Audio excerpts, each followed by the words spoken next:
Public sentiment expressed on social media indicates a notable skepticism surrounding Sowunmi's intentions behind his meeting with the president. Many observers speculate on the potential implications it might hold for government positions. This discourse mirrors broader themes concerning political loyalty and the intricate dynamics within Nigeria's political arena, particularly in relation to party affiliations and alliances. Sowunmi's enduring association with the PDP underscores his robust political heritage and commitment to party principles, rendering his engagement with Bola Tinubu particularly significant. The speaker elucidates their long-standing rapport with the president, which has afforded them unique insights into his motivations and decisions throughout the years. Such a connection enriches the understanding of prevailing political dynamics. Moreover, the speaker expresses discomfort towards the demonization of policies by critics, particularly those who exhibit a lack of comprehension regarding innovative solutions. This underscores the pressing need for informed discussions surrounding future policy initiatives. During their encounter, the speaker notes the president's sharp mental acuity and capacity for engaging in substantive dialogue, thereby highlighting the pivotal role such interactions play in the realm of political discourse. The initial dissatisfaction with ministerial allocations uncovers deeper tensions related to regional representation and governance. It is vital that all regions perceive themselves as equally valued stakeholders to foster national cohesion. An illustrative case involving Yemi Cardoso serves to highlight the complexities inherent in governmental decision-making and emphasizes the importance of independent authority among officials, enabling a spectrum of perspectives on critical issues. The interview accentuates public perception and critique of leadership, underscoring the necessity for leaders to engage with these concerns transparently. Effective communication emerges as a cornerstone for sustaining public trust.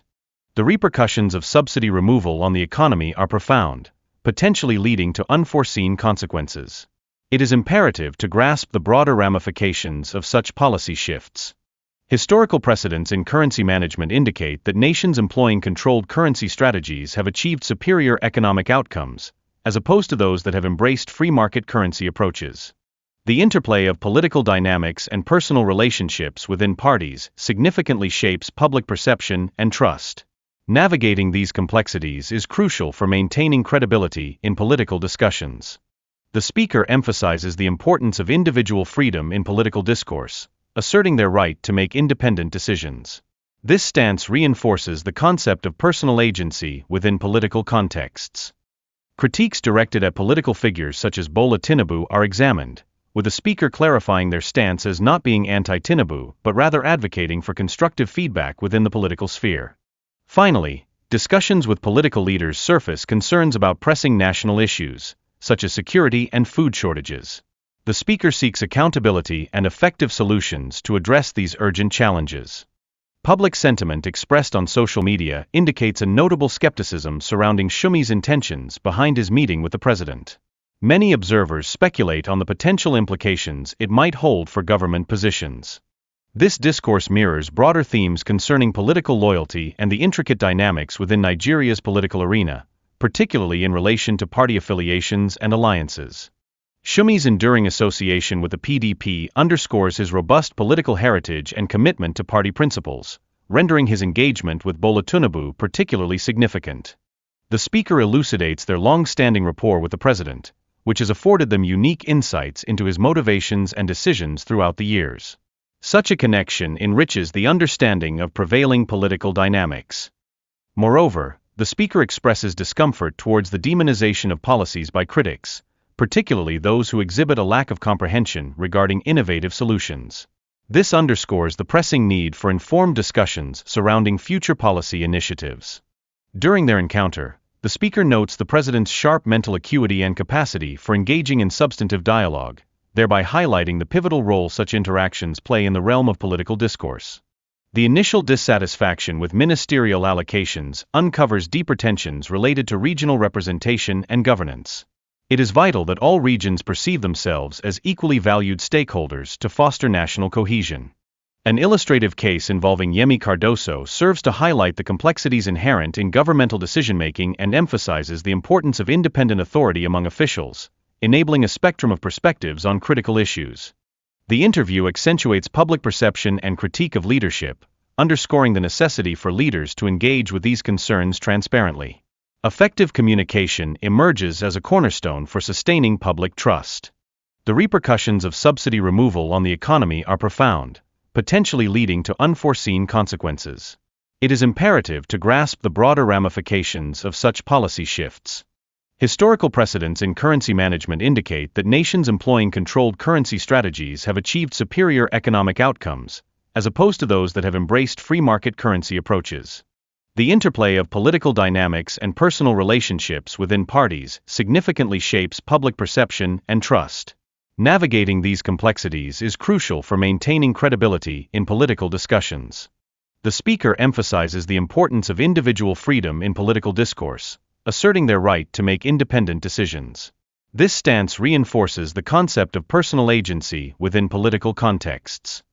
Critiques directed at political figures such as Bola Tinubu are examined, with the speaker clarifying their stance as not being anti-Tinubu but rather advocating for constructive feedback within the political sphere.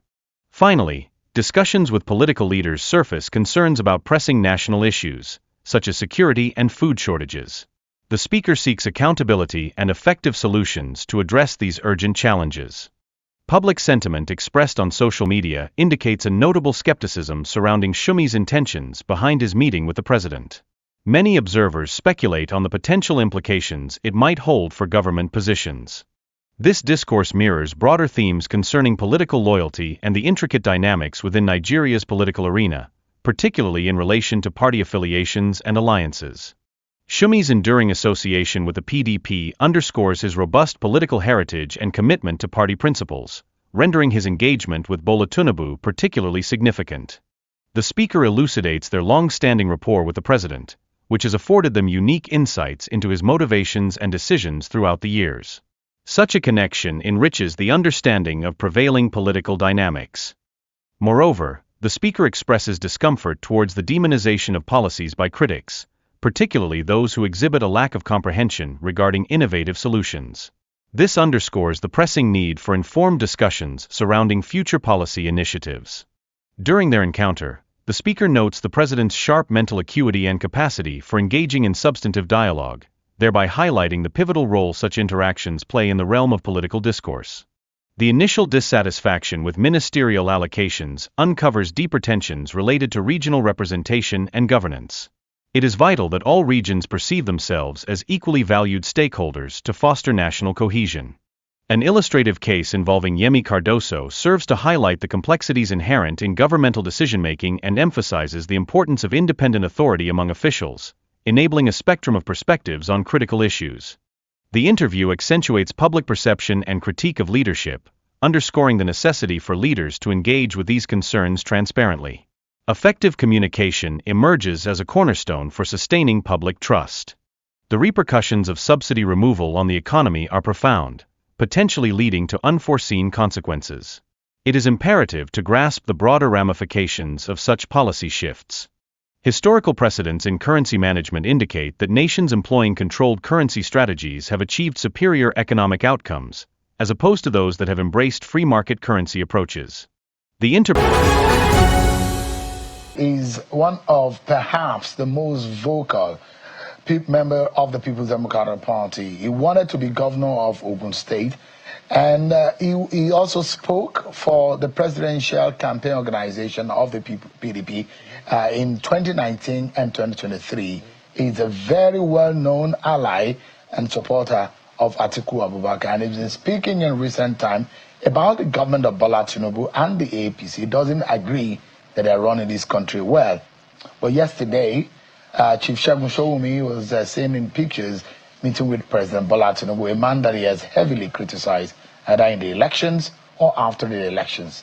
But what exactly has gone wrong? If you see what a lot of people have reacted on social media, saying maybe he wanted a position in government, and that's why he visited. But not much of the reason behind the visit is known. But how suddenly can an hack critic of the government of the day now be seen shoulder to shoulder with a man that he has heavily criticized? Mr. Sowunmi is live for us in our studio here. Thank you so much indeed for joining us tonight. Thank you. I didn't know it was going to be this early for you to come back to the program, but it was necessary after that meeting yesterday, which got a lot of curiosity. Are you still a member of the PDP? First and foremost. You're a member of the PDP? Of course. Okay. You visiting the president? Does it sound like Ask your question so I can answer. No, I'm asking you. Yeah, okay. You are anticipating a certain question. No, I'm not. But I'm building up to that question. Okay, so the question is, does it sound to you, did you get a permission, like Governor Wike said he did, at the world, got the local government to get the appointment? Did you get a permission before meeting? Can you just meeting the president? Can you just relax? I'm relaxed. Okay, thank you. You know, I feel that you should have the right of first to hear the story, because you are my man like that. Everybody knows that I've known Ashaju for a long time, even way before he became a governor. He was governor for 8 years. I never visited him. And he ran and luckily put Buhari, in that team 2 times. I never visited him. When his party, the APC, won the election in 2015, I knew that some rescue had come for those of us who believe in the pan-Nigeria stable democracy. I was invited, but I felt at that time that, look, let's let the party just survive. And those who brought it in at first, let them settle the party and grow it organically. I don't like to go to people when I have not invested some energy into their play. Now, I have been in PDP longer than most, and I'm sure that if we were to go into the archives and we were to bring all the rushes of interviews of people that have done for PDP, nobody bar none since 1999. Now, what happened? I had gone home for Salah, and one of our leaders, whom I will not mention, a deputy governor, had called me, and I thought he wanted to just, say hello to me. And lo and behold, he said, hold on. And, how are you? This. You have to come and see me. Now, let's just start from the fact that who the hell is the person that I'm going to take permission for to see the President of the Federal Republic of Nigeria? So the President spoke to you on the phone of the Deputy Governor? You're not listening. I'm trying to understand I'm giving you as much as I can. So if I'm sitting with her, he doesn't understand I'm trying to give you as much as I'm trying to give you as much as I can within limits. Okay. From the phone of the Deputy Governor, I knew that I was invited to have a meeting with him. The next day, I was still free. The third day, I had to go. My instinct was, okay, why not? He's been in government now for 2 years. It's not a bad time to go and have a conversation with him. Those who know me well, especially in Ogun, they know that I used to run a program called Lions Den. Show is hotter than politics today. I don't ask easy questions. I ask very tough questions. I ask very probing questions in the most polite way. But there'll be questions that if you don't answer, you'll even know that you kind of don't know the answer. And I have a deep relationship with the president. I can look at him from a distance and look at what he's doing from a distance without talking to him for 10 years. And I can always put the block, okay, this is why I did it, this is why I did it, this is why I did it. I've known him since 94. And I did not know him as his cheerleader. I knew him as a thought leader that was engaging in the process of how do we rescue this country. And even at that, I was not in his part, never been. I had to go to him now for 3 reasons. The first was that I was concerned that this democracy was faltering. And I didn't think it was his fault, even though he was mostly blamed. I could not understand how, after about 20-something years, political parties would just suddenly assume that they have an escape route of blaming others for their own woes. I didn't like that, and I wanted to be sure that what was going on there. The second reason is that I began to become a little bit uncomfortable with the demonizing of all policies by those who don't understand what it takes to design futuristic ideas that could work. The third was that I felt, okay, perhaps if I spoke to him, if I visited, we would engage the way we usually engaged, and I'll be able to decipher the state of his. Some people talk about his frailty. And I told you here before that I know him the way his mind works. So I jumped on that invitation. I was actually prepared for Junior, but with all the ensemble. My friend, Aregbe, I'm sorry I couldn't make it. So I went there. Now let me start giving you the gist. Oh, God. First of all, his brain is very alert. His feet, never mind that he's frail. The type of questions I asked him, You know, when you're asking someone a question and the person is answering without looking at a book, and is answering the way you know that, okay, he's saying it the way he sees it, and you are agreeing, you have to know that the touch point at which he's answering those questions are previously reflected. And you've never invited me to an interview giving the question before I come. It was like that. I asked him, let me share one. So the president was mentally and psychologically alert. Oh God. His brainwave, because I've known him for a while and I know how he thinks. His brainwave, oh Sowunmi, I don't do psychophancy. I don't even know how to be, I don't know how to do it. You opened up by saying whether I wanted to be on an appointment. The only time I was ever on an appointment in government was the government of Otumba Gadane when I was in government, which to his credit. I was like a pain in the ass. You know why? I can't stand when people get up one after the other, one meeting, just doing psychophancy instead of cutting to the cheese. I used to do that a lot. If I have a soft spot for Daniel, it's because he had the ability to take it on. The hotter, the better. I don't have the bone. But just a moment. With your meeting with the president now, is there likelihood that you can work with him? There has never been, God, there has never been a doubt that I can work with him. There's never been a doubt. Even as a PDP member, if they had invited you, they had given you an appointment, you would have taken it. I don't do that type of nonsense. If I am going to work with the president, I'm going to leave the PDP. Because I'm wondering, completely. Just a moment, because I'm going to work with the president, I'm going to dump the PDP. So the question is, I've been here for 27 you have sat in this same chair and you've criticized, you think that this government is rudderless. Yes. Yeah, at the point. You held that view. You also said that there's been a lot of ethnic concentration. Lopsidedness. Yes, of course. And I feel so. Yeah. And you think that the way and manner this country is going under the Bola Tinubu government, although you said that you know him very well, but you don't think that the man is leading us anywhere. Those are some of the views that you have shared on this program. Do you see all those thoughts? So let me help you.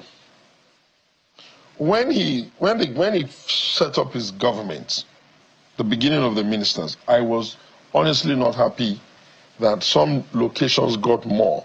And I was particularly unhappy that the Southeast got only 5. I didn't like that. And I didn't spare that. I didn't like that. And the reason for that is simple. I feel that to manage the balance of the country and to build consensus around decisions, all the critical components must feel that they are treated equally. But guess what? We talked about it, and he has balanced it. Most people don't even remember that commander of one of the agencies, Ogala, is an Igbo man.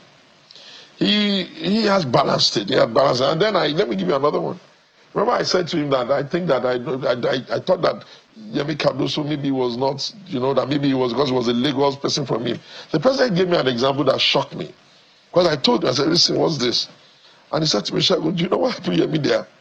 Because even I cannot even give him instructions if he doesn't agree. And he gave me a good example. I said, I won't tell you the example, but he just told me that. I told him, do this, do this. And I said, Mr. President, no. He said, Shagun, I'm the president too. I said, everybody knows Yemi. His eyes are on the inflation and the money in circulation, that kind of stuff, and monetary policy. So, I asked him what about Governor Sowunmi. The kind of questions you can't ask him. But anyway, bottom line is that I have to be... What did he tell you about I will tell you that later, but let me finish. Because I've heard a lot of annoying jargon. Like, I can't visit him. Like, there are a lot of names people have called you. Sycophant, hungry man, that you are seeking for opportunity, that you are... A lot of things that people have called you. You being a critic, you think Nigerians will not criticize you? I don't care about No, I can't stop because I invited you. Now I'll ask you the question. You are repeating. Let me just answer you. By the grace of God Almighty, I was born with a womb of a woman that had money. And I was born by a man who was giving his mates money even in the army. Please, I don't know that kind of poverty. We're just humble. If I wanted an appointment from Bola Tinubu, I'll be there since. My brother is Bikole Amusu. In the past, he was governor in Ogun State. We had an issue because I left him for Daniel. He was governor for 8 years. He's my brother. He can never tell you I ever came to him to tell him, let's do beggar. But I don't flow that way.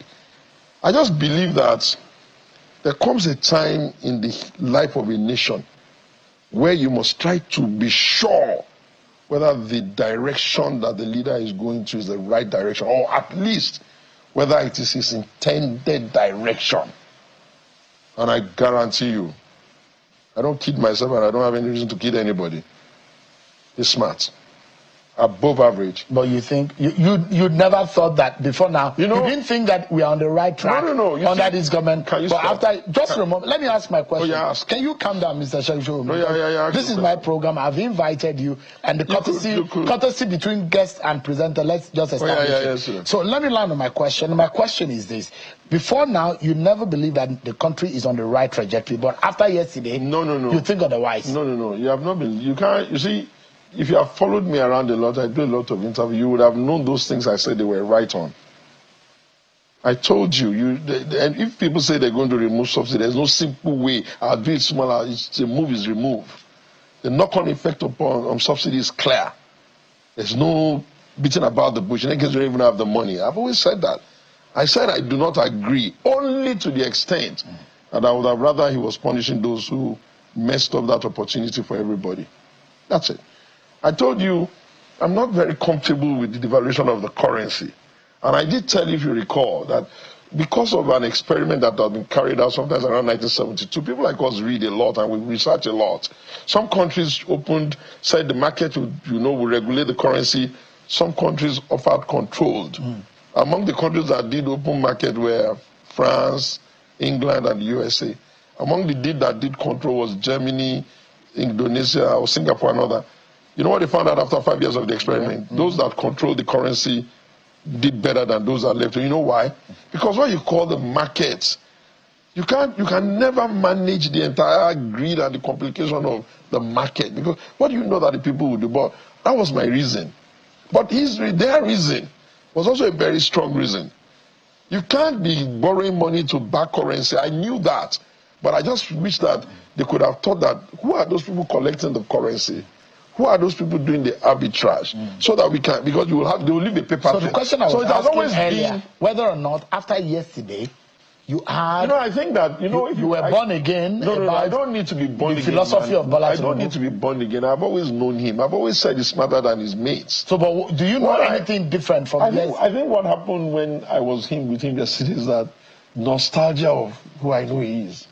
I like when I think, okay, we've been, I know him. I like when I think, okay, he's there. And people say, oh, this. So I like the fact that he's just as I knew him. So, I mean, agreed. Bola Tinubu, you underrate him, underestimate him based on his frailty at people your own do that. And for some of us who have been in Lagos, covered by Lagos, we know him. Sometimes when you come at him as a journalist, you think he doesn't know what he's saying. Exactly. It looks like he has prepared the question and answer for you. Sometimes he even calls you. Well done. His smartness is something, and Babajide Fashola sat in that same chair, and he told me that when people thought that this man is frail and unable to do something, then he launches that. But the question is that a lot of people want to know is you are an Atiku man. I'm a PDP man. Just a moment. You're an Atiku man. Don't gainsay him. I'm an You are close to him. Just a moment. You're an Atiku man. Yes, now you have gone to me. Doesn't that look like a betrayal of trust? Did you tell Atiku before you met him? One of the things that hurts me the most is that most people misinterpret what the role of somebody who speaks for other people are. He doesn't give me the script of what to say for him. I take his idea, I look at him, I ask one or two questions, and I generate everything I need to say. There's no secret of his that he gave me that I'm giving him.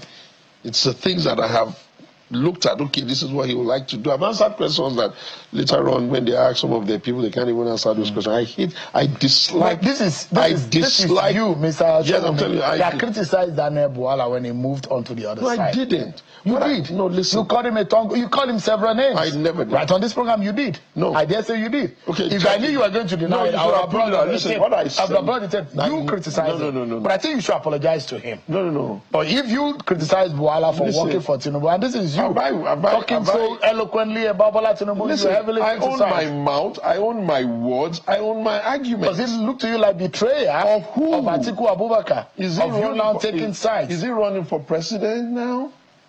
He's running a coalition which everybody knows I'm not part of. Why would you even in your wildest dream think that I don't have my individuality because of what? Do you know how long I've been in the party? Since the time get-go, I've never left. I won't say the same about them. You see, when you make it this way, I don't like a situation where every time I have to have the question, you force me to have to do a pushback on that. I don't need to. I am at liberties as an adult to take decisions that work for me. And I will be very happy if people don't make it about Atiku President, the former Vice President Atiku Abubakar, because that would then kind of like make you want to do a push. But I don't need to do that. He takes decisions that are in line with how he sees things. I'm saying Daniel Bwala, for example, you criticize him for moving to... If you go and look, you will find out that I didn't really... I will get it. I'll probably put it online. It doesn't matter. To remind you. You could. So the question is that you've criticized Daniel Bwala for leaving your side onto the other side. Daniel works and is an appointee and a member of the APC. I am not aware that we have taken a decision in this country that just because we're in politics, I can't give somebody that is old enough probably to be my father or my uncle. I'm not aware. I'm not aware that if I knew that if people are going to get this silly, I would have been visiting much earlier because I don't understand where this is coming from. So let me ask you I'm not tied into anybody. Let me ask those who think that you are anti-Tinubu before now. They didn't think that. No, just I'm not anti-Tinubu. I mean, you can't see yourself 100%. Okay. Yeah. But I'm not anti-him. So take it when other people give you a feedback. If people think that you are a very strong critic of Bola Tinubu, because I'm a very strong and passionate, loyal person of PDP. Do you still going on to criticize him now? You know, I'll put it this way. After benefiting for almost an hour of his AC free of charge. So there is AC in his house. That's trivializing. I'm saying that you were in his environment. How much is an being with the number one president. Thank you very much. Now you are putting it properly. The privilege to engage the number one citizen in office, even though I'm not in his party and I've critiqued him, makes him superior to the others. I've been in this party forever. The only time we go to them is after they've lost and we need to kind of like shut them up. And I've never stopped one day. I've never dropped the ball. You know, if everything Bola and them, he doesn't have one approach to deal with everybody. He has the uncanny ability to apply different people. Everybody has almost like a perfect relationship with him, and we are all not. We need to close now. Were you able to tell him that people are suffering in this country? We talked about that, but you don't have time to hear. You don't have time because you allowed us instead of going to listen. I asked him a question about two things. I asked him a question about insecurity and what he was going to do about it because we had talked about it in the past many years back, and I also asked him a question about food security. He said to me, we will get over the hurdle of food security because it's bringing in the equipment. And that specialized areas are going to be given for the north and north. And then chipped in, how about Ogun? He said, I've just done something for them on Cotton and I will continue to do that. He mentioned the number of tractors they're bringing in. And then when I said, look, I'm not comfortable anymore. Our people are dying in security. He said he had looked at it, that it's a bit structural. We don't have enough of everything, but he said, and I believe so, he's going to scale up, something they call forest guards for each of the local government. Then he's also going to do something that he said local people from that particular environment will be specifically recruited for the police force to manage. This is thank you so much. By miles is smarter than them. Miles. Even Atiku Abubakar. Can you stop this? Smarter than Peter Obi is smarter. Atiku Abubakar. It's smarter than. You just want to keep saying that. Thank you so much. Okay. For coming.